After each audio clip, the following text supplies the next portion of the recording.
Thank you very much. Good evening, everyone, and welcome to our first virtual meeting of Brampton's Planning and Development Committee. I just want to recognize the great work of staff, our city clerk, and everyone involved in our tech staff to get this going. And we're using a new platform, and certainly I want to thank them for all their efforts.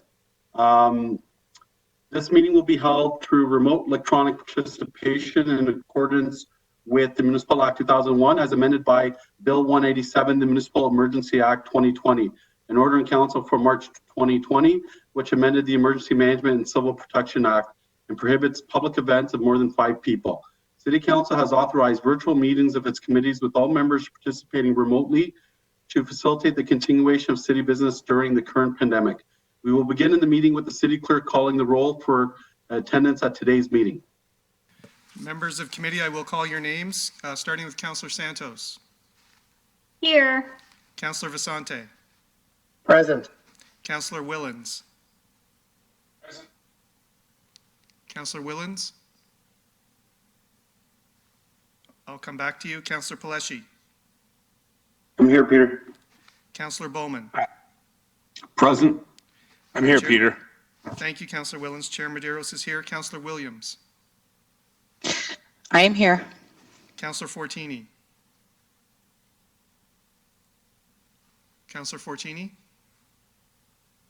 I'll come back to you. Councillor Singh. I'm here.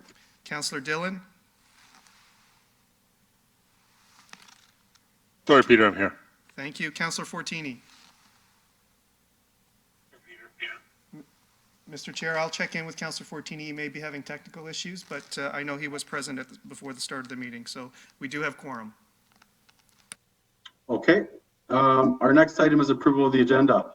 Does any member wish to add a business item to today's meeting? If so, please use the chat function in WebEx to add your name to the speakers list. I don't see anyone. So we have a motion move. Is Councillor Fortini on here? No, so we have a motion moved by Councillor Paleshi. I'm here. Okay, so we have a motion moved by Councillor Fortini to approve the agenda, that the agenda for the regular Planning and Development Committee meeting of June 8, 2020 be approved. Instead of seeking a recorded vote for this item, I will ask if there's anyone opposed to this motion. Otherwise, your vote will count in the affirmative. Thank you. There are no objections, so the motion carries. As we all continue to preserve in these extraordinary times, Planning and Development Committee is permitted to fully conduct virtual meetings to support physical distancing and comply with public gathering restrictions while ensuring the business of the municipality can continue. Meetings of municipal councils are to be open to the public for transparency and accountability, and our meeting will continue to be as well with a few precautions and limitations. In-person attendance at this meeting is severely restricted. Members and most staff are participating electronically in this meeting. The public can still access and participate in the meeting by a few measures. Watching this meeting remotely through the city's live stream and playback of the archived video stream after tonight's meeting has concluded.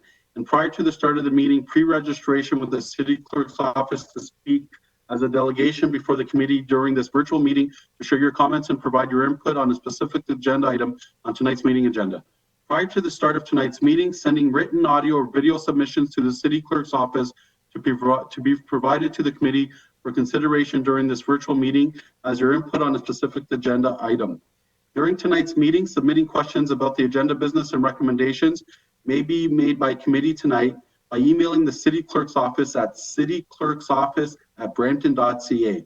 So that's the city clerk's office at brampton.ca with your question, which may be read in the public record during the public question period sections on today's agenda. A final reminder for members of the committee, before we start to consider today's agenda business, please ensure your video is off and microphone is muted until you are assigned the floor. Then you can turn on both and when you speak. This will help ensure only one person is speaking at one time and minimize other background disruptions during this meeting. We go on to declarations of pecuniary interest. Do any members have a declaration of pecuniary interest on the Municipal Conflict of Interest Act for any matter to be considered on today's agenda? Seeing none, the clerk will so note for the meeting minutes. We are now on to consent. Our next item, item 4, the consent motion.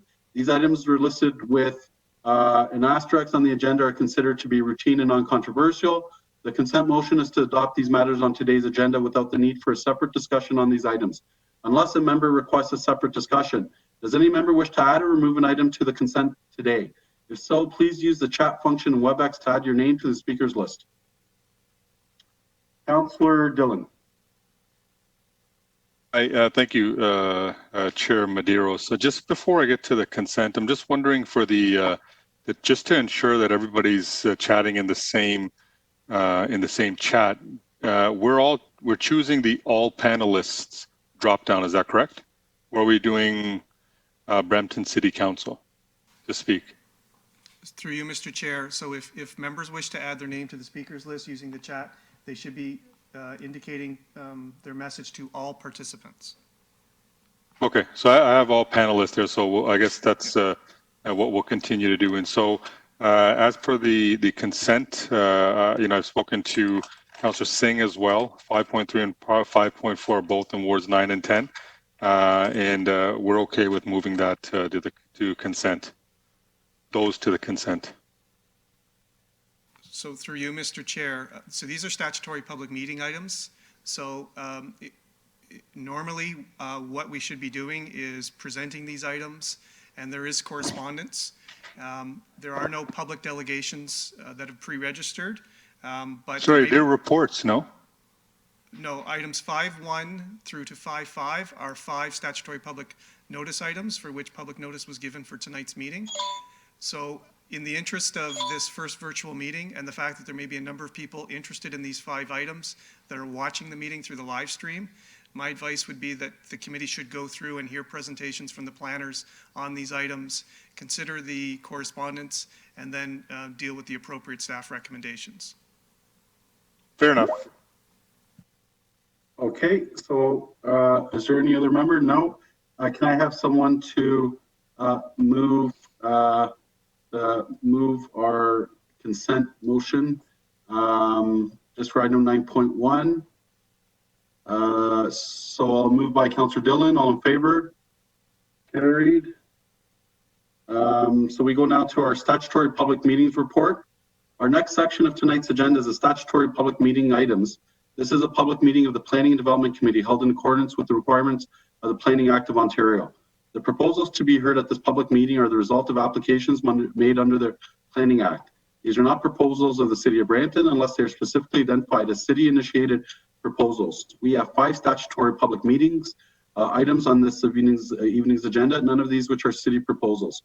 The intent of this public meeting is to receive submissions from the public regarding these proposals. Given we have persons watching this meeting through the city's live stream, we will have staff present each of the 5 applications subject to a statutory public meeting.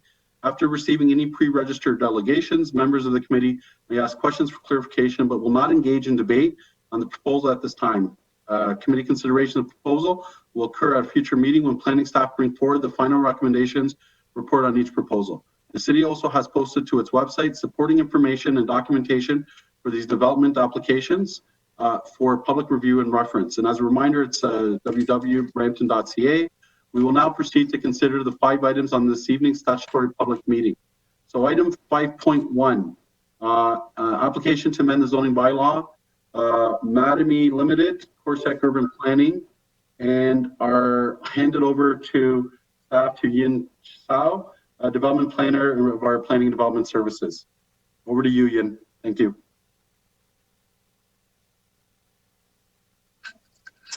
Thank you. Good evening, Mr. Chair, members of the committee, and the public. My name is Yin Xiao, and I'm the planner assigned to process and review the application to amend the zoning bylaw. The purpose of the public meeting is to provide information to the public and seek feedback on this application. Next slide, please. The subject lands are located at the southeast corner of Mississauga Road and Canadian National Railway. The nearest major intersection is Mississauga Road and Beauvais. Next, please. Surrounding land use include Canadian National Railway to the north, Mississauga Road to the west, future Lagerfeld Drive extension to the south, and the Natural Heritage System to the east. Next slide, please. The applicant is proposing 233 condominium townhouse units in the form of 3-story townhouse and a back-to-back townhouse. 40 secondary units are also proposed in the back-to-back townhouses. The net residential density of the development is 42 units per hectare. A total of 150 surface parking spaces are proposed, including 64 visitor parking. The concept plan also includes a 0.3 hectare public park. Next slide, please. The official plan designation of the property is residential, which permits a broad range of residential uses. An official plan amendment is not required. Next, please. The Mount Pleasant secondary plan designates the property for medium density residential, special policy area 1, and mixed use area 5. Permitted uses include medium and high density residential, institutional uses, and mixed use developments. The maximum density allowed is 100 units per hectare.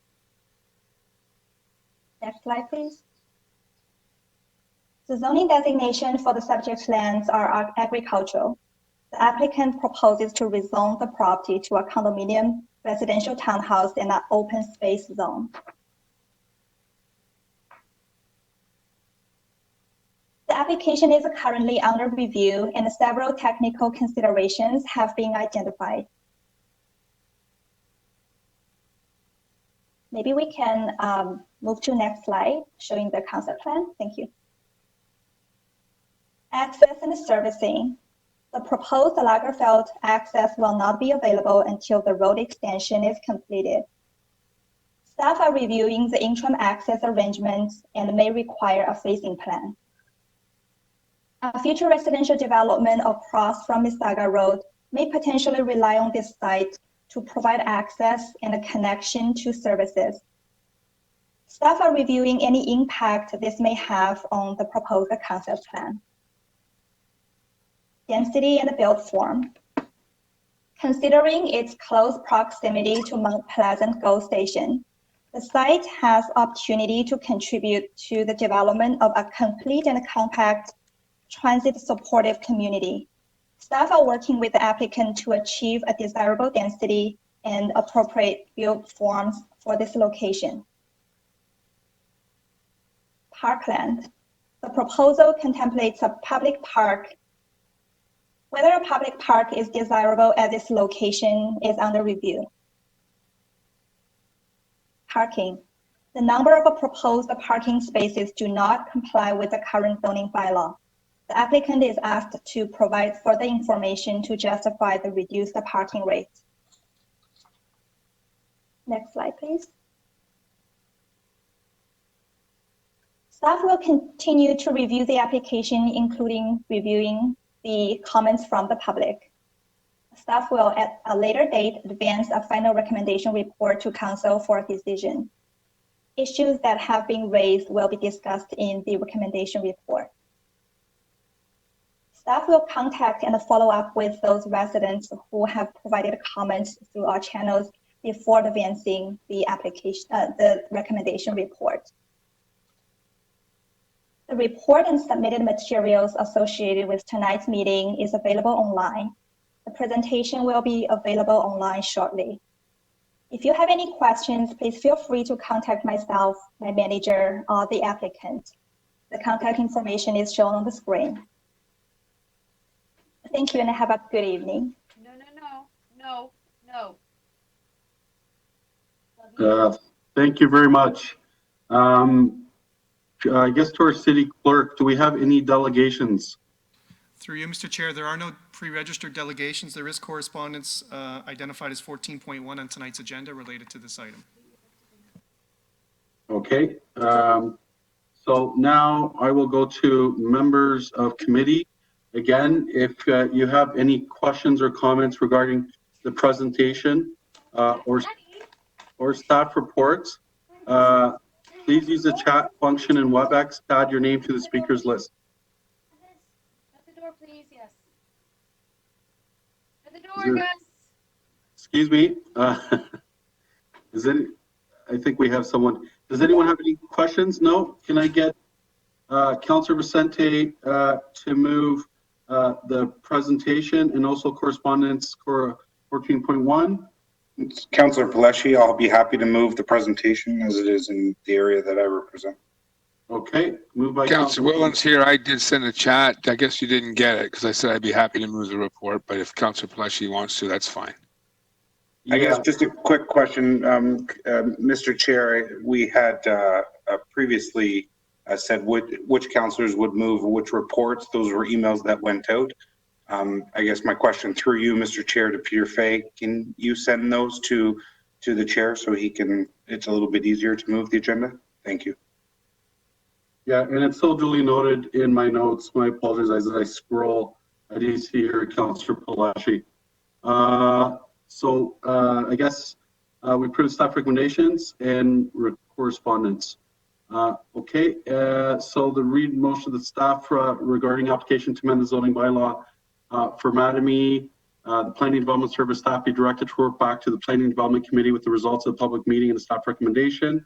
That the correspondence from Anthony Mello, Brampton resident, May 24th, application to amend the zoning bylaw, limited 10201 Mississauga Road, east of Mississauga Road, south of the Canadian Railway, to the Planning Development Committee of June 8th, 2020 be received. Is there anyone opposed to the motion? Otherwise, your vote will count in the affirmative. Thank you. There are no objections. So this item is now adjourned. We go to item 5.2, and I will hand it over. 5.2 is a proposed draft plan of subdivision. The owner on behalf of Sunfield Investments, 57 McMurtry Avenue South. I will hand it over to Kelly Henderson.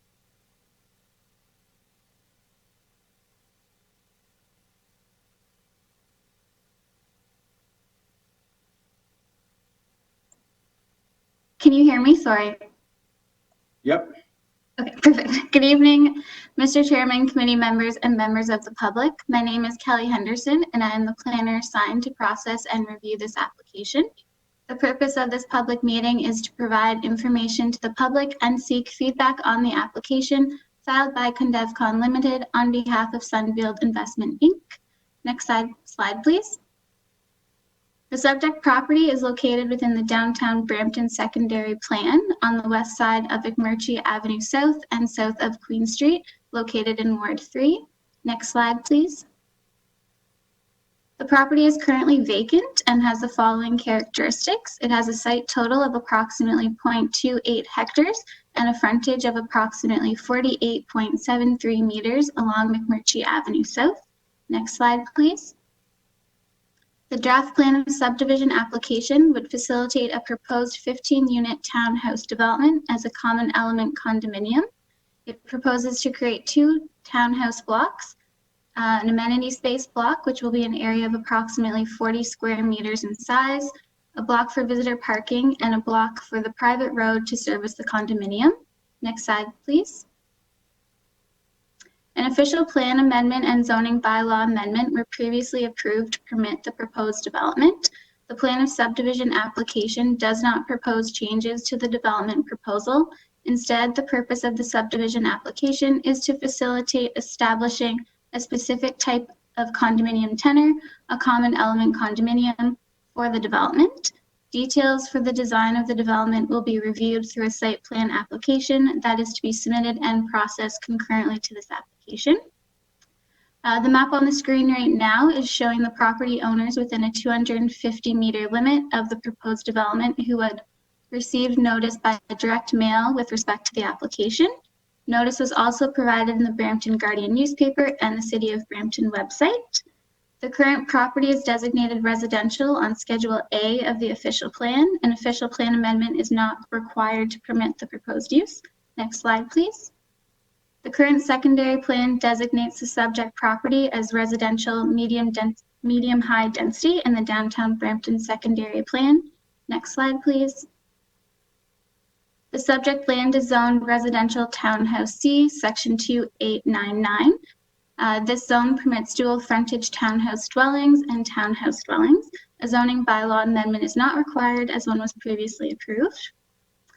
So this slide shows where we are in the review process. The application was deemed complete at the beginning of May 2020. The application was circulated to city departments as well as other agencies for technical comments, and the notice of the public meeting was given to property owners in the vicinity of the property as well as published in the paper and on the city's website. We are now at the public meeting stage where committee members and staff are here to listen to any feedback from residents.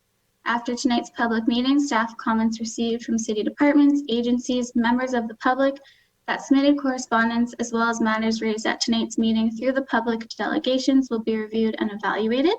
The proposal will be further assessed against the provincial policy statement, the Greater Golden Horseshoe Growth Plan, the Regional Official Plan, and the city's official plan and secondary plan. Once the analysis and evaluation is complete, staff will return to Planning and Development Committee with the recommendation report. The recommendation report will address all matters raised by members of the public, external agencies, and other city departments. The report associated with tonight's meeting is available online, and the presentation will be available shortly. Again, my name is Kelly Henderson, and my contact information is posted on the screen. Also on the screen is the contact information for Eric of Condev-Gon. Thank you, and this concludes my presentation. Thank you. I will ask the city clerk if we've received any submissions or requests to delegate to committee on this application. Through you, Mr. Chair, no delegations, just correspondence item 14.2. Okay. Do any members have any questions or comments regarding the presentation or staff report? If so, please use the chat function in WebEx to add your name to the speakers list. No? Okay, thank you. I have a motion moved by Councillor Bowman to approve the staff report recommendations and receive all related correspondence included as item 4.2. The motion reads as follows: that the staff report proposed draft plan of subdivision Sunfield Investments, 57 McMurtry Avenue South, west side of McMurtry Avenue South, south of Queen West Ward 3, to the Planning Development Committee meeting of June 8, 2020 be received. The Planning and Development Services staff be directed to report back to the Planning and Development Committee with the results of the public meeting and the staff recommendations subsequent to the completion of the circulation of the application and comprehensive evaluation of the proposal, and that the following correspondence regarding proposed draft plan of subdivision Sunfield Investments, 57 McMurtry Avenue, Avenue South, south of Queen Street, Ward 3, to the Planning Development Committee meeting of June 8th be received, along with correspondence by Anthony Mello, Brampton resident, dated May 24th, 2020, Michael Ben, dated May 27th, 2020, Brampton resident, and John Armstrong, Brampton resident, dated May 19th, 2020. Is there anyone opposed to this motion? Otherwise, your vote will count in the affirmative. Thank you. There are no objections, so the motion carries. The statutory public meeting for this item is now adjourned. We move on to item 5.3, application to amend the official plan and zoning bylaw, Glen Schnarr and Associates, Prologis in Orlando, south of Countryside Drive, both sides of Coleraine Drive, Ward 10. So I'll hand this over to Rob. Thank you, and good evening, Mr. Chairman, members of committee, and the public. My name is Rob Nicky Fortune, and I am the city's development planner assigned to process this official plan and zoning bylaw amendment application in support of the proposed industrial development that was prepared by Glen Schnarr and Associates, who are the planners that are working on behalf of their client, Prologis. Next slide, please. The Prologis lands that are subject to this development application are generally located in the northeast corner of Brampton, and more specifically are located south of Countryside Drive and east of Coleraine Drive. Next slide. As a point of background context, this application was originally filed back in August 2014 and pertained to lands owned by both Prologis Incorporated and also by Orlando Corporation, and were comprised of lands on both sides of Coleraine Drive, as illustrated on this slide. In total, the application consisted of 147 hectares, or about 363 acres, and of which Prologis owned about a quarter of this land. A public meeting for this joint development application was then held in February 2nd, 2015. Orlando Corporation appealed their portion of the application to the Local Planning Appeal Tribunal, or LPAT, on November 30th, 2017, due to a lack of decision on their land use approvals. Land use permissions for the Phase 1 portion of the Orlando lands, located on the east side of Coleraine Drive, was approved by the LPAT on February 25th of this year. The Phase 2 portion of the Orlando lands on the west side of Coleraine is still before the LPAT for discussion. As a result of this appeal, the current development application now only pertains to those lands that are owned by Prologis Incorporated and which are located on the southeast corner of Countryside Drive and Coleraine Drive. Since the original development application was submitted in 2014, Prologis had acquired 2 additional properties which are depicted by the hatched tone on the map. The rest of my presentation will now focus on these 2 properties. Next slide, please. The following map is an aerial view of the Prologis lands. This map illustrates the Highway 50 dividing line between the cities of Brampton and Vaughan and the various properties that comprise the Prologis land holdings. The newly acquired Prologis southerly property is located on the east side of Coleraine Drive, about 370 meters south of Countryside Drive. This property has a frontage of about 157 meters on Coleraine Drive and has a site area of 4.1 hectares. There is a residential dwelling on this property that is proposed to be demolished. The newly acquired Prologis northerly property is located on the south side of Countryside Drive, approximately midway between Highway 50 and Coleraine Drive.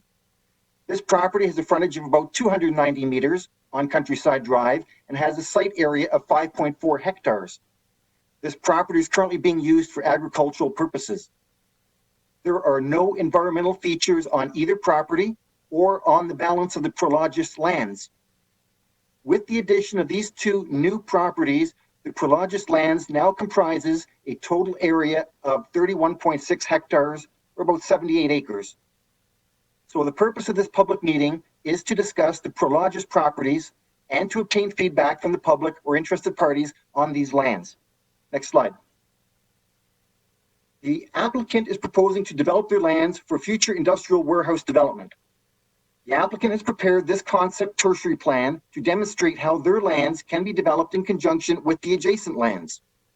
The plan illustrates the Prologis lands could accommodate 3 new industrial warehouse buildings with the total gross floor area of about 134,000 square meters, or about 1.4 million square feet. In addition, the plan indicates that the lands would also accommodate stormwater management ponds, shown in blue, and lands for truck trailer storage. Next slide. The public meeting notice for this development application has been provided to all property owners located within 240 meters of the site. Next slide. The applicant's development application to allow the lands to be developed for industrial warehousing purposes is consistent with the provincial and regional land use policy framework. The following 3 slides will provide an overview of the city's governing land use permissions for the subject lands. Both properties are designated industrial in the official plan. In addition, the northerly property is also located within the Corridor Protection Area designation, which involves policies to protect for the accommodation of the future arterial road network for Northeast Brampton and to protect for the ultimate extension of Highway 427. An amendment to this document is not required. Next slide. Both properties are designated employment lands, logistic, warehouse, transportation, and forms part of the scoped appealed lands, which means that the land use permissions for these lands is still not in force and will be subject to further litigation before the Local Planning Appeal Tribunal, or LPAT. If the land use permissions are approved by LPAT, then an amendment to this document will not be required. Next slide. The southerly property is zoned agricultural and the northerly parcel is zoned with a site-specific agricultural section 1735 category. This latter zone category allows the northerly property to be used for agricultural purposes and or a golf driving range. An amendment to the zoning bylaw is required to allow the proposed industrial warehousing form of development. Next slide. There are a few ongoing planning and transportation issues associated with the processing of this development application, which will need to be addressed within the final recommendation report. These include the following. Firstly, the city and the region are involved with the municipal class Schedule C environmental assessment, which will, among other things, will involve the construction of a new north-south arterial road on the west side of Coleraine Drive and the need for upgrades for the width and reconfiguration of Coleraine Drive. The expectation is that the EA will be completed in the fall of this year, and at which time all matters relating to the land implications, costs, property, and environmental impacts will be known. Second, the city and regional staff are currently reviewing the applicant's proposed tertiary plan and urban design brief in support of the proposed development. This review is needed to ensure that the proposed access, servicing, landscaping, and building design can be properly accommodated. Third, as previously mentioned, land use planning will need to be addressed by the local planning appeals tribunal. The next pre-hearing meeting has not yet been scheduled. Any potential development issues that are raised through the ongoing processing of this application will be addressed within the future planning recommendation report for this development application. Next slide. The purpose of the public meeting is to provide you, the public, with an opportunity to comment on this proposal, and any comments received this evening will then be used in the preparation of a future recommendation report that will be forwarded back to the Planning and Development Committee. All members of the public that provide their contact information for this application will be advised when the future recommendation report will be presented. I'm still in the process of collecting comments for this development application from the internal and external departments and agencies. Next slide. Both the public meeting slides shown here tonight and the planning information report for this development application can be found online on the city's website. The final recommendation report will be posted online 1 week prior to the planning committee meeting. Should you have any questions or require greater clarification on this project, you can contact either myself or the applicant's planning consultant, Mr. Carl Brawley of Glenschnar & Associates Incorporated. Mr. Chairman, this concludes the presentation. Thank you very much. To our city clerk, do we have any delegations? Through you, Mr. Chair, no delegations, just correspondence 14.4. Okay, members of committee, if you would like any, make a comment or any questions, you can indicate on the chat function in WebEx to add your name to the speakers list. Okay, don't see nobody, so therefore I have a motion moved by Councillor Dillon to approve the staff report recommendations and correspondence item 14.4.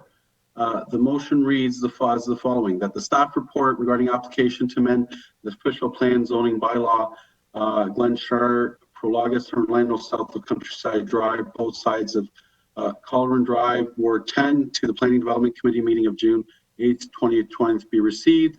That Planning and Economic Development Department staff be directed to report back to the Planning and Development Services Committee with the results of the public meeting and the staff recommendation. Subsequent to the completion of the circulation of the application, a comprehensive evaluation of the proposal, and that the correspondence from Paul Maletti, Brampton resident, dated June 5th, regarding staff report application to amend the official plan and zoning bylaw be moved to the planning, be moved by the Planning and Development Committee meeting of June 8th, 2020 be received. Is there anyone opposed to this motion? Otherwise, your vote will count in the affirmative.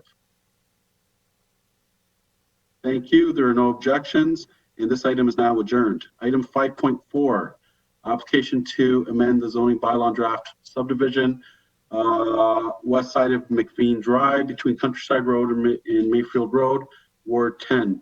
And I'll hand this over to Cynthia. Thank you. Good evening, Mr. Chair, members of committee, and members of the public. My name is Cynthia Owusujima, and I'm the planner assigned to process this zoning bylaw amendment application and draft plan of subdivision application. The purpose of tonight's meeting is to hear submissions from the public regarding the proposal. A decision is now going to be made this time, and the recommendation report will be considered by committee at a future meeting where a decision will be made. The application was submitted by Candefcon Limited on behalf of 2185715 Ontario Limited. The subject property, it's approximately 2.28 hectares, and it's located at 11570 McVean Drive. It's on the on the west side of McVean Drive and on the south side of Mayfield Drive. Next slide, please. The subject property, it's mainly surrounded by residential lands. To the south and to the west are residential units. To the north are lands that are designated to be built with residential houses, similar to what's to the south and the west. And to the east are natural heritage systems. Next slide. The application proposes the creation of 17 single detached residential lots, 4 residential part lots to be part of the adjacent development on the west side, the creation of a new public street for the proposed development, 2 open space compensation blocks, and the valley land and buffer blocks. Next slide. The subject land is designated residential and open space in the official plan. The residential designation permits a full range of residential houses from single detached houses to apartments and complementary commercial, institutional, and public uses. Primarily in the development is not permitted within the open space area. The lands are designated executive residential, natural heritage systems, and restoration enhancement in the secondary plan. Next slide, please. There's also the Vales of Humber secondary plan, the block plan, which gives us further details on how the secondary plans to be developed. And again, the lands are designated executive residential, buffer, and restoration and enhancement block. Next slide. The lands are zoned rural estate holding in the zoning bylaw, and this zone basically permits lots that have minimum frontages of 45 meters. An amendment to the zoning bylaw is required to permit the proposed lot frontages of 50 foot. Next slide. So the proposed zoning bylaw amendment would allow to set up the development standards for the new laws that are being created, and also for the lands within the block, which are the enhancement areas and the buffers, to be protected. Next slide. So some of the preliminary issues that have been identified at the moment relate to the adjacent lands to the east, which are within the natural heritage systems. So staff are currently reviewing the application to determine if those lands should be part of the application so that we can have those lands conveyed to the city for their protection. Another issue too that has come up is also the layout of the proposed draft plan. Currently, the block plan that's set up do not have any lots to the east of the street that's supposed to look through the site, whereas the proposed development shows lots to the east of the line. So we need to evaluate whether there's any implications for the new layout that's proposed, and also just making sure that there are no negative impacts to the natural heritage system from the proposed development. Next slide.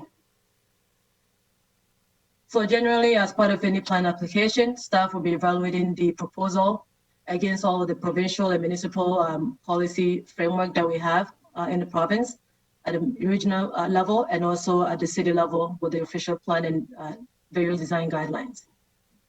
Next slide. The application has been deemed complete, and notices were sent out to the public and were also posted in the Brampton Guardian. This is the public meeting stage where we are still gathering information from the public or anybody who has an interest. We'll take this back and conduct our technical review.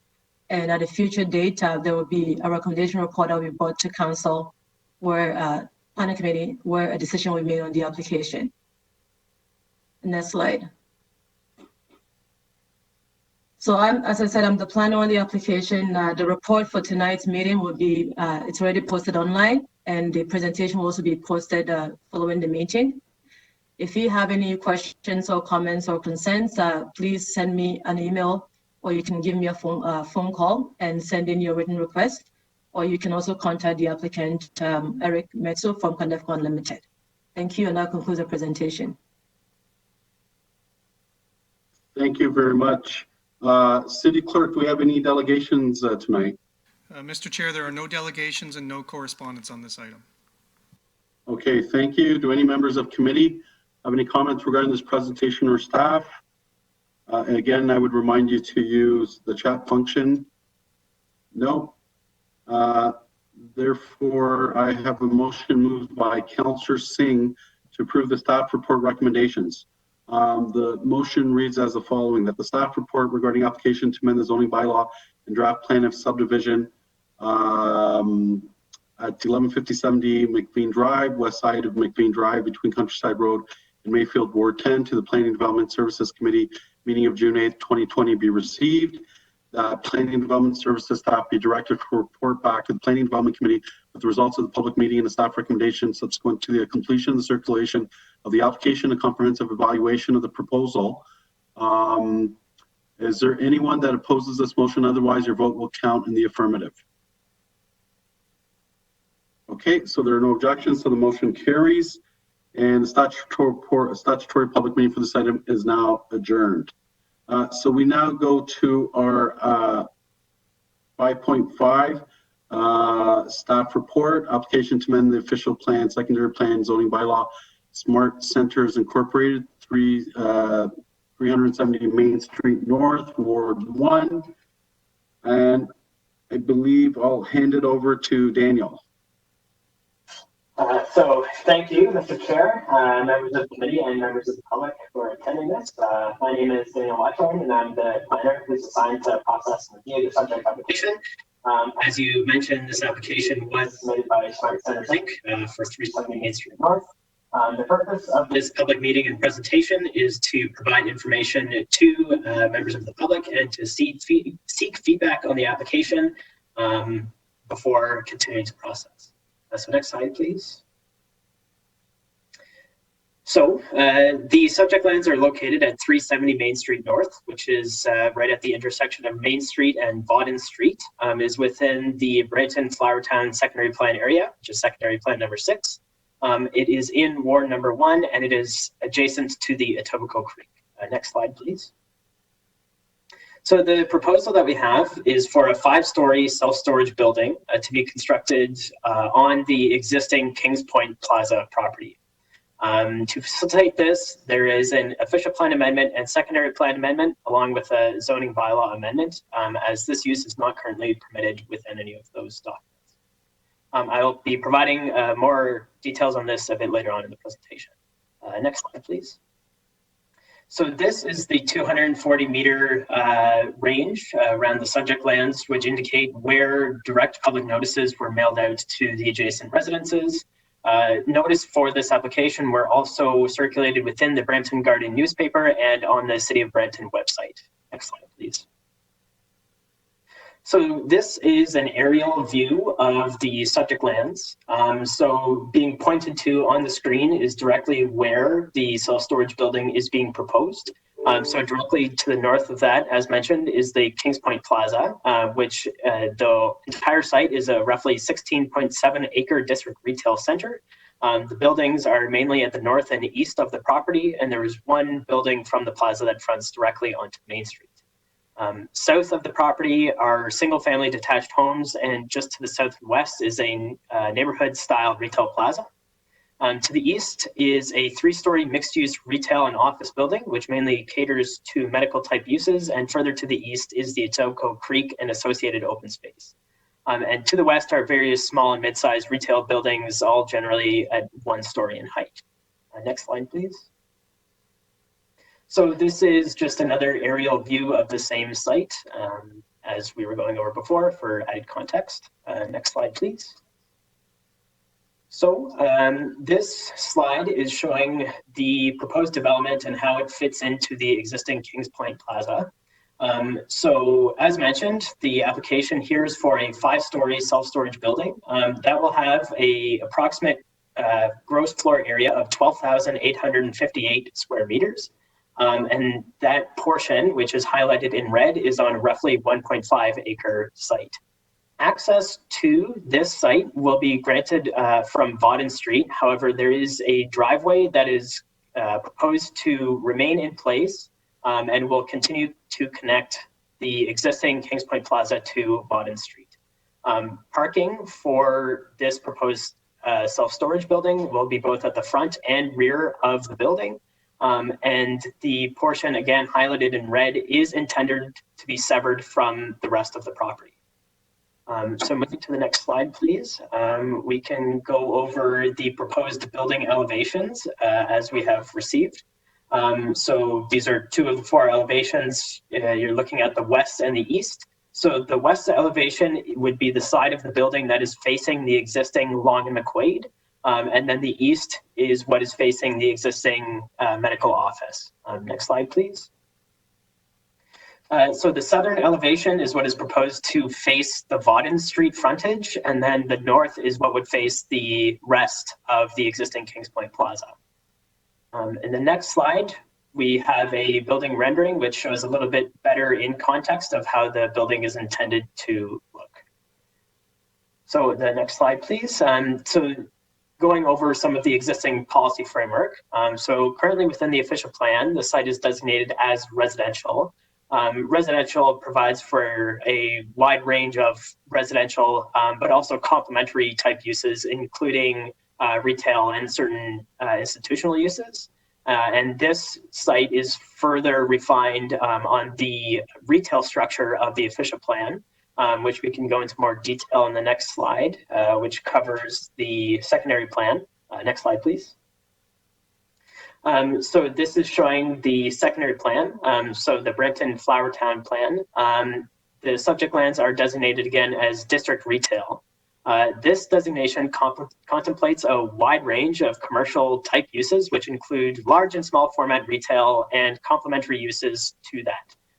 Warehousing, which is what self-storage would be classified as according to our zoning bylaw, is not a permitted use within the secondary plan. And as a result, an amendment to the plan and of course the official plan is required. Next slide, please. So this is a schedule showing the current zoning bylaw.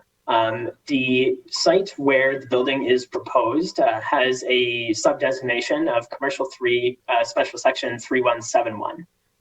This zoning designation only permits parking lots, landscape open space, and driveways, and does not permit the contemplated warehouse use, so an amendment to the zoning is required.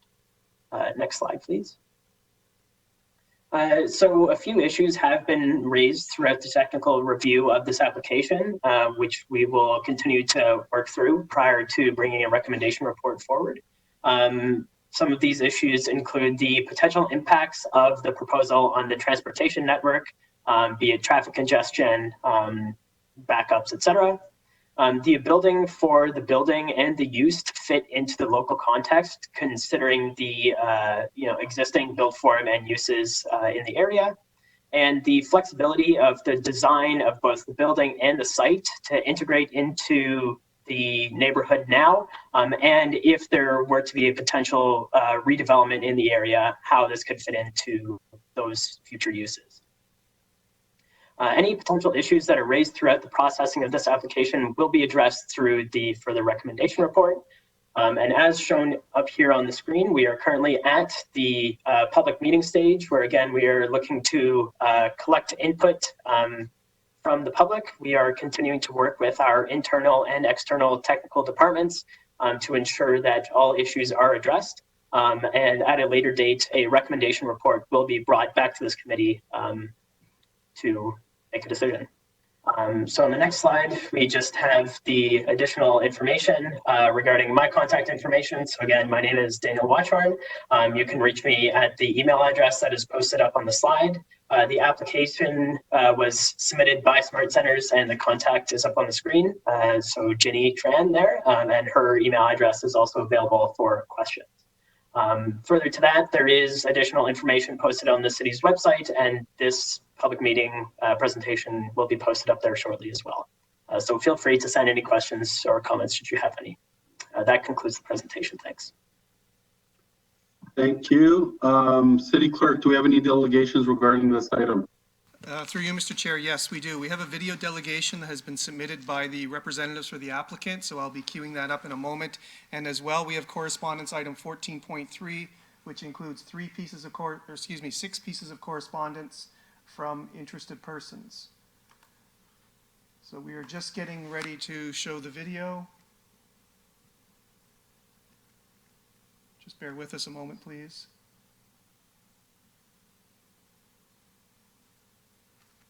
Good evening, Mr. Chairman, members of council, and Brampton residents. My name is Jenny Tran, and I'm here on behalf of Smart Centers representing the owner of the land subject to these applications. With me this evening, I have Bliss Edwards from SmartStop, our partner and also operator of the self-storage facility, Stephanie Quast, our planning consultant, and Carl Wong, our traffic consultant.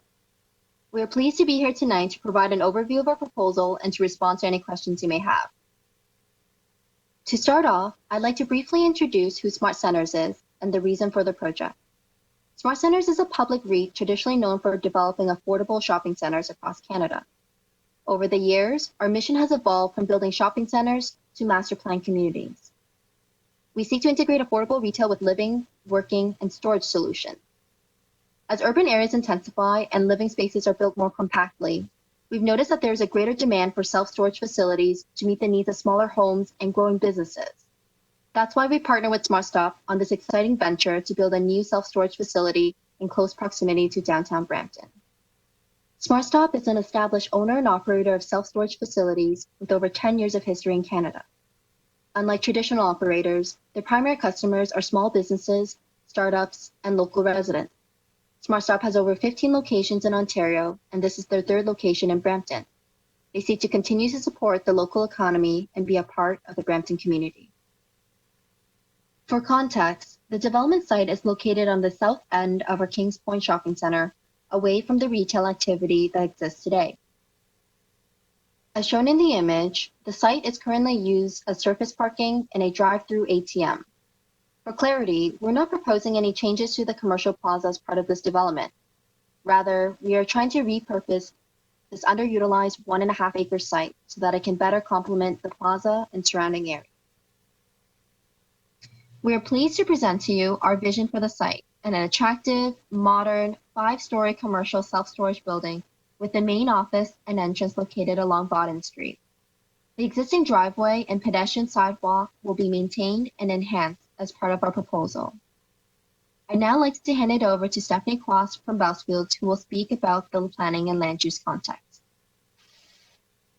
Thanks, Jenny, and good evening, everyone.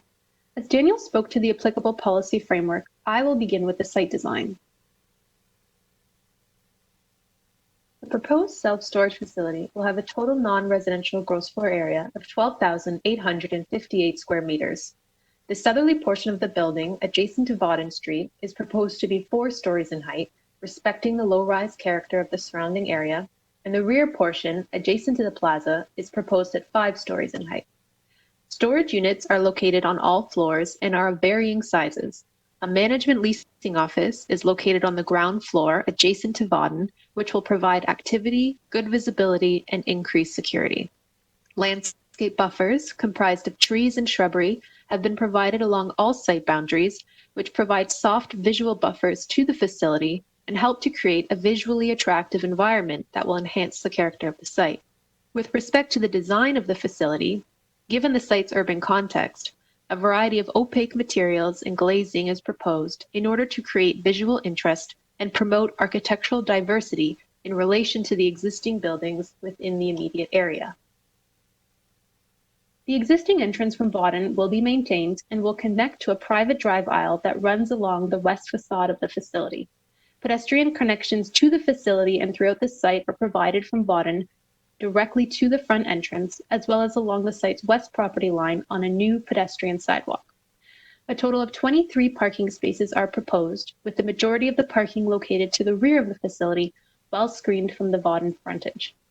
The submitted traffic impact and parking study, which is now under the city's review, concludes that the proposed facility will generate less traffic when compared to other types of uses during peak hours, and overall is estimated to generate a minimal amount of vehicular trips. There will be a very minimal impact to existing and future projected traffic conditions in the area. To conclude, in order to implement the proposal, official plan and zoning bylaw amendments are requested in order to permit a self-storage facility within the district retail designation and a C3 commercial zoning. Overall, it is my opinion that the proposed self-storage facility is a non-residential use that has functional similarities to and will be compatible with the range of commercial uses existing today and those of which are permitted by the applicable land use designation and zoning. Thank you for your time, and we would be pleased to answer any questions that you have. So, Mr. Chair, there are representatives from the applicant present in the meeting tonight and can respond to any questions if committee has any. Okay, thank you. Are there any questions from members of committee? No. Okay, so Sorry, through you, Chair, I have a question. Yeah. Okay, go ahead. Yeah, Councillor Willens here. Yeah, thank you for your presentation. It looks nice, and I think we met with Smart Centers earlier about this probably about a year ago. I'm hoping that in the design of the building there's some consideration taken into for sustainability in terms of stormwater management being so close to the Etobicoke Creek there, as well as energy use on the building. So I don't need to have a big discussion tonight, but maybe just put that back into your, send that back to your folks that are designing the building. From what I see, it looks nice. It is a better use of what's there now. So just maybe just consider that. Thank you. Thank you, Councillor Willens. Do the applicants want to respond or? Sure. Hello, everyone. I'm Stephanie Quast, the planning consultant with Bousfields. Thank you, Councillor, for your suggestion. And we have submitted a sustainability summary as part of our application. However, as we continue to move through the process with the city, as well as the site plan process, those are definitely items that we will consider and seek to implement in the final design. So thank you very much. Okay. Thank you. Thank you. So I have a motion moved by Councillor Vicente to approve the staff report recommendations and receive all related correspondence included as item 14.3. That the staff report regarding application to amend the official plan, secondary plan, and zoning bylaw, Smart Centers Incorporated, 370 Main Street North, Ward 1, to the Planning and Development Committee meeting of June 8th, 2020 be received. That Planning and Development Services staff be directed to report back to the Planning and Development Committee with the results of the public meeting and a staff recommendation subsequent to the completion of the circulation of the application, a comprehensive evaluation of the proposal. And that the following correspondence regarding application to amend the official plan, secondary plan, and zoning bylaw, 370 Main Street North, Ward 1, to the Planning and Development Committee meeting of June 8th be received. Mike and Janet Dario, Brampton residents, dated March 17th. Rishi Bhatti, Brampton resident, dated March 17th. Beverly Mooney, Brampton resident, dated March 22nd. Nanette Doherty, Brampton resident, dated March 22nd. And Randy Barnett, Brampton resident, dated May 30th, all 2020. Is there anyone opposed to this motion? Sorry, Mr. Chair, there was a sixth person, and that correspondence was emailed to members of the committee just before the meeting started. It will be posted online this evening, so it can be received as well. My apologies. So the sixth one is Maureen Sim, Brampton resident, dated June 5th, 2020. Is there anyone opposed to this motion? Otherwise, your vote will count in the affirmative. Okay, there are no objections, so the motion carries. Statutory public meeting for this item is now adjourned. So we now go to staff report 8.1 regarding second unit registration update. Do any members have any questions or comments regarding the staff report? If so, please use, and yes, I speak to, so our first person on is Councillor Singh. Yeah, hi, thank you, Councillor, Chair Medeiros. I'd like to start by asking, we were also, prior to the whole COVID issue, we were supposed to get I thought part of this report would be changing the people allowed in a basement unrelated from 3 to 4. Do we have any updates on when we can expect to see that? Councillor, it's Rick Kennard. Can you hear me okay? Yep. So that's that information, that change will be coming forward in housekeeping amendments to the zoning bylaw rather than the second unit registration bylaw. And I believe that is in agenda.net tracking for early July. Early July. Okay. Okay. Just wanted to ask that. Okay. And I saw that on page 8.1-1, where we're talking about the checklist. It was, I thought we were going to look at doing a checklist so that the resident would also get a copy of, okay, these are the changes you need. These are the changes, and the inspector would keep a copy and the resident would get one, so they were on the same page. Councillor, that is accurate. We are working on a guide for the residents. What we want to do is make it a little bit more plain language, I think, than what our inspectors are used to seeing. There's already a difficulty in communicating the requirements of the building code because of the technical language, and so what we would develop for our inspectors is not necessarily reflective of what we would want to hand out to the residents. So they won't be identical necessarily, but they will be very similar in nature, just to ensure that people are doing the right things, and that focusing on the right aspects of the construction, and those aspects will align with what our inspectors are looking for. Okay, so when can we expect? I need to. So when we had numerous town halls on basements, and the major issue we get is the inconsistency. And I know, and I read it in the report. You also recognize that, and we need to eliminate that. So how do we ensure that whatever the inspector is communicating to the resident, they're gonna get in writing, so that tomorrow when another inspector says something else or there's changes, we're not making people invest a significant amount to make changes and then have to revert back to something else. So is that going to be the purpose of the checklist, or can the technology accomplish that? Maybe we email them what they have to do, but I need something in writing that the inspector has to give the resident. Yeah, understood, Councillor, and we are making progress towards that, and I'm hoping that the solution will come from technology. Will be. I was hoping to have a good news story for you today, but we don't have an exact date yet. Within the next 2 weeks, we're rolling out a mobile solution for our inspectors that will allow them to enter the results from the field. Right. Yes, I saw that. Yep. And so that solution will ultimately add on to our GIS integrated tracking system that will allow residents to log in, look at their address, see results of their inspection, and then view the deficiencies that are listed along with that inspection.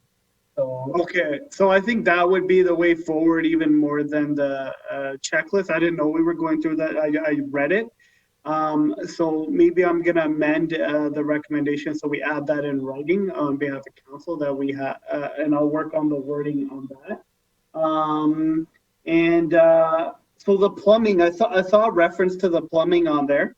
And are we going to, I didn't see reference to technology. I thought we were going to look at cameras and whatnot to look through a wall. Yeah, and we don't have anything, we've been unable to source anything that can reliably tell us, what's on the other side. Okay.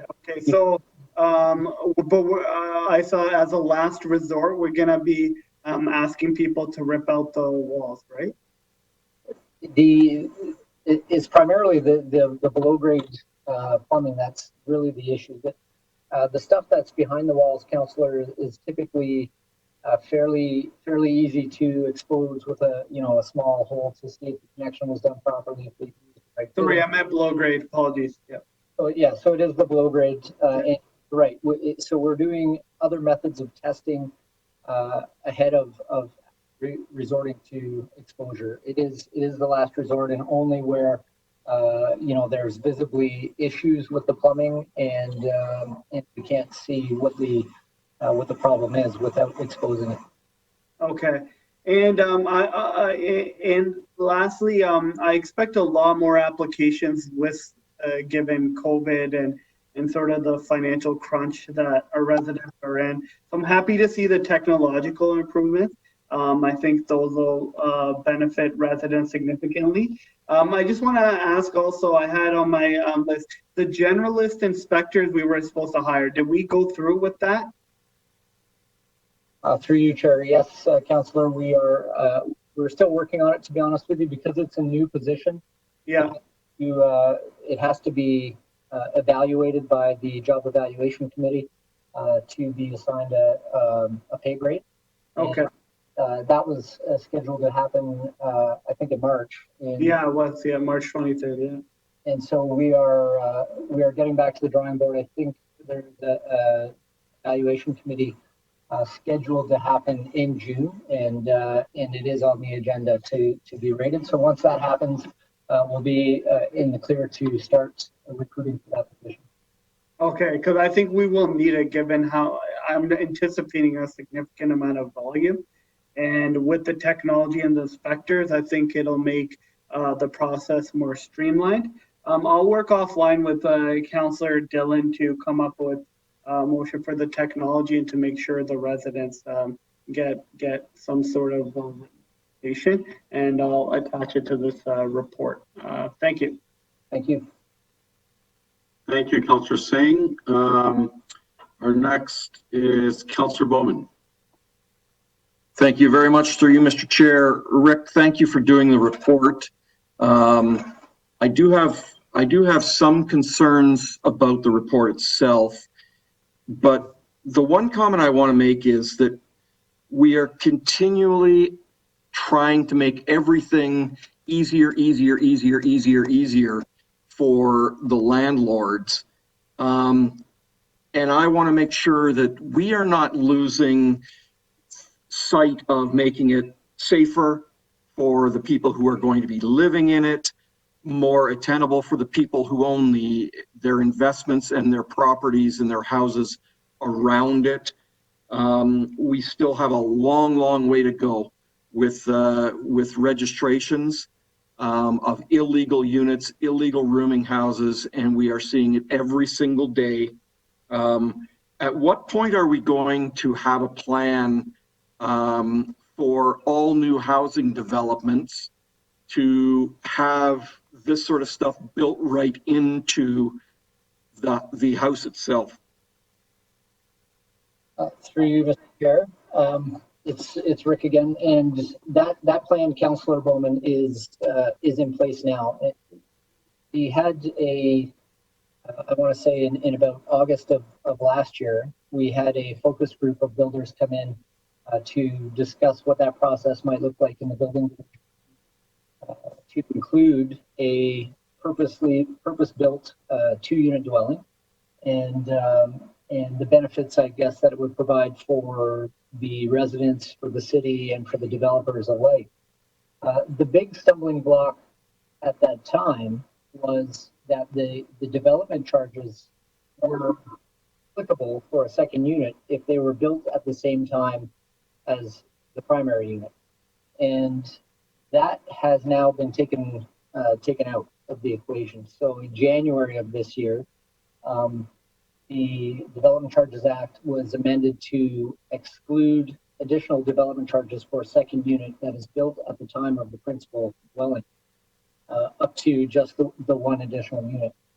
And so with that, amounting to approximately $32,000, that's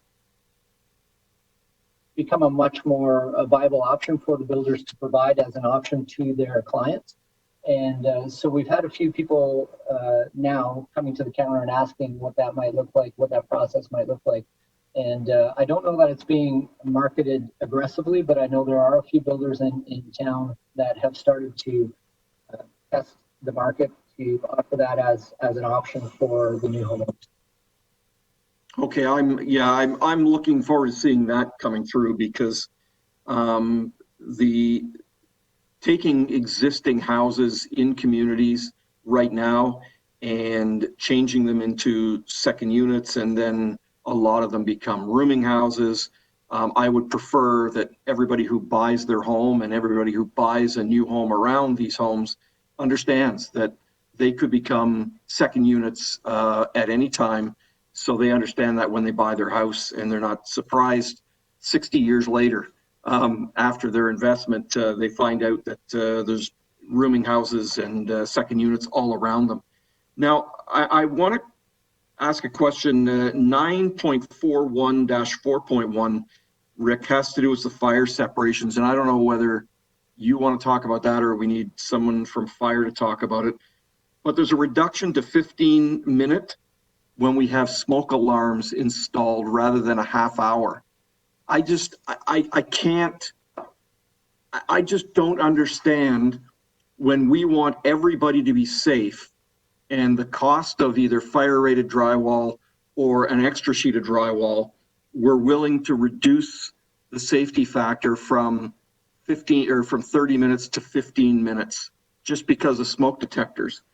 And the reason I hate this is because we know ourselves, and we can hear it from fire, when they go into units and fires where there is no working smoke detector, batteries have not been changed. And so we're looking at decreasing the opportunity for someone to get out of a burning house by 15 minutes just because we've got smoke detectors there. And those smoke detectors may or may not ever be kept up. The batteries changed. If they're in line and they're electrical, they still need to be changed after a certain period of time. Can you comment on that? Through you, Mr. Chair, I can. And I would just like to offer that I am in agreement with you in terms of the reduction in the fire rating of the fire separation, not necessarily being an ideal situation for the very reasons you mentioned, among some other aspects, I guess, of the building code allowances. And what it would take is lobbying the provincial government for change in those requirements. And as part of the report, you'll see there was a code submission or a submission to the Ministry of Municipal Affairs for amendments to the building code that would standardize essentially the requirements for second units across the board. Right now, there are varying requirements in the Ontario Building Code based on the age of the house and the existing conditions of the house. And so what it does is give recognition for somebody who has, for instance, had a finished basement for many years and now wants to convert that space into a second unit. And rather than tearing down the drywall that's on the ceiling and replacing it, they do allow for the installation of interconnected smoke alarms between the two units, and they are wired, direct wired. So the battery issue isn't so much there, but as we all know, smoke alarms don't last forever. And so to make a long story short, what we would have to do is continue those requests for amendment to the building code to the ministry until they hear us. Okay, and I'm all in favor of doing that, Rick. Sprinkler systems, that second units with sprinkler systems, how often are those sprinkler systems ever tested once they're installed? Through you, Mr. Chair, I don't know that I can answer that question with any real statistics. Okay. Hopefully you can answer this one, Rick. You're doing good so far. 9.41.6.1, heating and air conditioning. The new code allows for return vent smoke detectors. And that's in place of some of the fire regulations as well, particularly having separate furnaces or air conditioners for separate units. Who installs these return vent smoke detectors, and who certifies them? What's their life expectancy, and how often are they ever inspected? Through you, Mr. Chair, they are inspected and tested upon installation by our inspectors, and they're typically installed by either the gas fitters that are working on the furnace or an electrician that is certified to do that. And you're right, the intention of that is essentially it will shut off the power to the furnace and the circulation of the air if there is smoke detected in either well in the duct, and so the intention is not to circulate it between the two units. And but after the installation, again, there's it's not like backflow preventers that are required to be tested every year or every 5 years, depending on the type of backflow preventer. These types of systems are subject to the maintenance of the owner, and it's not regulated how often they're inspected. Yeah, and duct cleaners as well. They could probably tell you how often these things are inspected and what sort of dirt and dust is accumulated in them. Like I said, Rick, this is a good report. I am not in favor of decreasing the safety aspects by leaving some things like testing, like changing batteries, like changing smoke detectors. I'm not in favor of leaving those safety standards to the will of a landlord or another person who may or may not be the occupant of that first unit, where the second unit is. I don't know what we need to do, and if it's lobbying the government for more protection, I'm all in favor of it. But I see a potential disaster when we're leaving some of these things that are important to the safety of tenants to other people or to chance. So I don't know where we go from here, Rick. I don't know what we do in terms of lobbying or who we need to start that with. Are there still talks going about amending the building codes? Through you, Mr. Chair, I think that the talks historically only arise when the discussion is brought to them. So the response we got from the ministry when we submitted our amendment suggestions was that it will be considered in 4 years when we come out with the next cycle of the Ontario Building Code. And there were other priorities that they were focused on in terms of amendments, immediate amendments to the building code. And so what they did in lieu of that was come out with the guidelines that are also appended to the report. So if it's the will of council, I'm happy to work with you to submit further requests for amendments and the supporting reasons behind it, and we can continue that discussion with the ministry. Okay, I would very much like to do that, but we will save that for another discussion because this is just recommendations that needed to be moved forward. So thanks, Rick. You're quite welcome. Okay, thank you. Our next member of committee to speak is Councillor Dillon.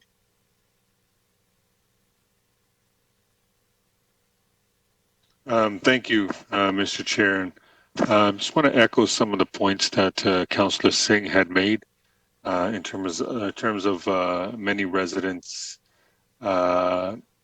Essentially, it's documenting and listing as we go forward. And so I'm glad that we're able to come up with a solution hopefully soon. And so, the request that Councillor Singh made, I do support that. The question I have for Rick, though, is I'm wondering if I'm hopeful it's on topic. Is we were supposed to get a report on the driveways in terms of basements. Is that coming up anytime soon? Mr. Chair, yes, Councillor, I believe that report is scheduled to come in July as well. I want to say July 22nd off the top of my head. I believe it's scheduled to come forward. Okay, I appreciate that. Thank you so much. Okay, thank you. So I do have a motion. Councillor Singh, you had suggested that you're going to provide an amendment. Was that correct? Yes. Sorry, I'll just I'll have to say I had sent it to Councillor Dillon, but he didn't see it in time, so I apologize. It's just simply that staff report back by July 2020 on how Mobile Inspect, which is the name of the software, can give the applicant changes required from inspections via email. Okay. Sorry, Mr. Chair, I've been asking to speak. I think my writing's not coming up. Okay, Councillor Fortini. Thank you. Thank you, I'd like to ask a couple of questions. Thank you. Tarek, going back to Councillor Bowman saying about the furnace, is that what we're talking about, the choker there that cuts off the furnace? Through you, Mr. Chair, that's correct. Councillor Fortini, yes. Yeah, so is that installed by the electrician? We have no authority on electrical inspection. It's done by Brampton Hydro, so I'm going back to what Councillor Bowman brought up a good point. How do we inspect that ourselves? Yeah, through you, Mr. Chair, when we do the inspection, I mean, we're not looking obviously at the connection of the electrical work, which is outside of the jurisdiction of the building code and rather under the Electrical Safety Authority. But we are testing to make sure that it works. So, so we watch it running. It is introduced into a fail situation to make sure that it is working to shut off the flow of air. Okay, thank you. And one more other question that Councillor Bowman brought up a good point. So how do we go from a half hour to 15 minutes for fire rate when a drywall is always the same size as 5/8? It comes in fire rated. I don't get that point from half hour to 15 minutes. Yeah.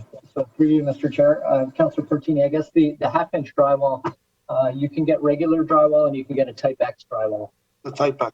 Yeah, and the Type X has a little bit higher density and it's the one that's actually rated. But having said that, even in those situations, often what you'll run in the older homes especially is, where it's just a plaster ceiling. They've got old lab and plaster, or sometimes there's particle board tiles on the ceiling. So it's not always a drywall situation. More commonly in the newer homes, you'll see that. But when you're going back into homes that were, finished in the basement in the 50s and 60s, not uncommon to see some type of tile. Okay, so we're allowing that because I figured, to buy 5/8 drywall fire rated Type X and buy alligator drywall, the cost is the same, the labor is the same. So I just it didn't make sense to me. Okay, one other question on the plumbing. When we look at the plumbing underground, I know in the wall we can make the odd hole and take a look, but some of these plumbings are they already have like the roughing for the washrooms and stuff. So when someone comes in and decides to build an apartment there, on the new homes, well, up to 10, 15 years ago, they always put a rough-in for the toilets and stuff. So do we still have to inspect that when they do a washroom? Yeah, through you, Mr. Chair, we do not. So if we've got the evidence in the file that the three-piece washroom was in fact roughed in, then the below grade associated with that does not need to be inspected. In fact, even the venting that was pre-installed wouldn't need to be inspected. It would really just be the fixture connections at that point. Okay, good. I'm glad that's clear. One more thing. So can we, I don't know if we can do it because I know like Tobacco, a lot of places have it, forcing the developers to put a backwash valve. So we have a lot of areas. One is my area, like around Bramalea, Balmoral, a lot of Peel Village, when they have these big rainstorms. And what ends up happening is, the sewers, they don't have a sanitary and a storm sewer. There's only one sewer and it backs up. So a lot of the municipalities are, I know Etobicoke, most of Etobicoke in Toronto, you have to put a backwash valve in by law. Can we look at that? Yeah, through you, Mr. Chair. I believe there is actually a regional bylaw in place. But it's a little bit hard to comprehend from the fact that it suggests that they should be installed or have to be installed in areas that are prone to flooding. And so that leaves it to be very subjective. It's certainly not across the board that you have to install it. It has to be an established flood area that it's required. Having said that, I can certainly look into it, Councillor, and bring back a memo to Council if it would help. Yeah, please. I know the regions, they just give a grant and stuff like that if you want to install it. But when they're building a home and you're doing the plumbing and you're putting the clean out near the front, before you do the clean out to put a backwash valve, it's not the difference of the expensive. It's $90 for a backwash valve before they pour any concrete. So we make it mandatory. At least people don't get flooded in. we could look into that. And those are my questions. Thank you so much. And Okay, thank you. I see Councillor Palashi on the board. Thank you, Mr. Chair. Rick, can you tell me more about Mobile Inspect? Is that a company that we're currently using? Through you, Mr. Chair, Councillor, it is not a company that we have used before. It is the company is Parthos, and they have developed this solution essentially with the building inspectors through, there's an organization called LMCBO, which is a large municipality chief building officials association. And so we got together with this company several years back and asked them to design a solution that was intuitive for the inspectors to use in the field. And make a long story short, it was piloted in Kitchener and is now being installed here in Brampton. Okay, and is this something that's compatible with Amanda currently? Okay. It is, yes. It will essentially Metrika Sakla referral them. It does connect directly with Amanda and the inspector. Sorry, Rick. Kira, can you turn your mic off? There we go. Sorry, Rick. Can you repeat that? Okay, so yes, Councillor Palashi, it is compatible with Amanda. It will write directly to the folder in Amanda, which will give us real-time inspection results. It will attach photographs directly with Amanda. It does voice to text, so our inspectors will be able to speak their notes into Amanda, and fully compatible. But it is the major milestone to get us into real-time results, which will ultimately be published online for the residents to see. Okay, great. And so what's the cost, and is it charged per use, or is it a licensing fee? It is, through you, Mr. Chair, an annual licensing fee. The cost for this solution was $120,000 in the first year for the purchase of the product and the integration. And going forward, it is based on the number of users, but an annual licensing fee of $1,000 per user. So sorry, Rick, it's $120,000 for the first year and $1,000 per use? Per user. And we have approximately 50 users in the building division, so we would annually be looking at about $50,000 a year going forward. Okay, so by way of this amendment, and then ultimately ratified and approved at council, we're not telling you to go ahead and use this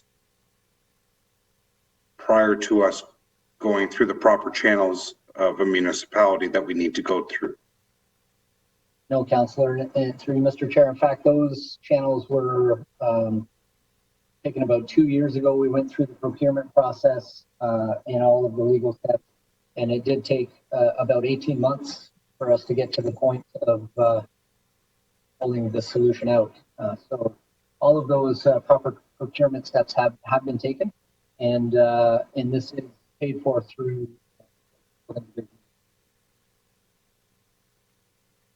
It was paid for through what? Sorry, Councillor, through building division user fees through the reserve. which was approved by council budget in what year? I want to say it was 2018.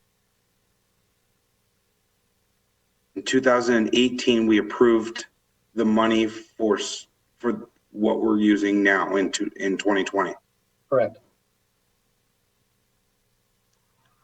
Okay. Thank you, Mr. Chair. Okay, thank you. City Clerk, just in terms of procedure, do we vote on the amendment first and then on move the motion? Through you, Mr. Chair, you can if you wish. It is Or- complimentary, so you can treat it as an additional recommendation to receive the report and then to adopt the other recommendation shown in red on the screen. Okay, so as stated by the city clerk, I have a motion moved by Councillor Fortini with the amendment moved by Councillor Singh that the staff report regarding secondary unit registration updates to the Planning and Development Committee meeting of June 8th be received, and that staff report back by July 2020 on how Mobile Inspect can provide applicant changes required from inspections through email. So thank you. If there's any objections, are there any objections? Otherwise, your vote will count in the affirmative. No? Okay, thank you. So the motion carries. Their minutes was considered as part of the consent motion. Our next item is referred matters list. The list is published quarterly. Okay. There are no referred matters. Correspondence have been moved. And public question period. Are there any members of the public with questions, City Clerk? Through you, Mr. Chair, there is not. However, there is an email correspondence that's come in from Genya Walker Domes advising of on item 5.1, the statutory public meeting regarding Mattamy Credit River, Corsiac Planning. They had submitted correspondence dated May 28th, and I am going to just bring that up. They do say that it was distributed to all members of committee. The clerk's office didn't receive the correspondence, but I'm going to bring it up on the screen and just show you what the correspondence is and ask that committee receive this correspondence.